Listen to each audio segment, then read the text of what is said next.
When I was a kid, I used to say to my mom that I want to travel the whole world. And she'll be like, അതൊക്കെ നീ വലുതായിട്ടല്ലേ, നമുക്ക് അപ്പം ആലോചിക്കാം.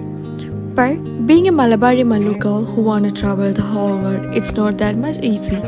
For me also the same. Do you believe in manifestation? നമ്മൾ ചെറിയ കുട്ടികളായിരിക്കുമ്പോൾ നമുക്ക് കുറേ കുഞ്ഞു ആഗ്രഹങ്ങൾ ഉണ്ടായിരുന്നില്ലേ?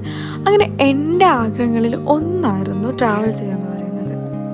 I want to travel everywhere. I wanted to know about their culture, tradition. I want to explore their food and everything. അങ്ങനെ നമ്മൾ ഒരുപാട് ആഗ്രഹിച്ച് അവസാനം നമ്മളെ ആഗ്രഹങ്ങളൊക്കെ റിയൽ ആകുമ്പോൾ നമ്മൾ ആ സ്ഥലങ്ങളിലേക്ക് എത്തിപ്പെടുമ്പോൾ നമ്മളൊരു ഹാപ്പിനെസ്സിൽ എത്താനുണ്ട്. That happiness on peak. അങ്ങനെ ആ ഒരു ഹാപ്പിനെസ്സിൽ നിന്നുകൊണ്ട് ഞാൻ പറയുകയാണ്, മാനിഫെസ്റ്റേഷൻ ഇസ് റിയൽ.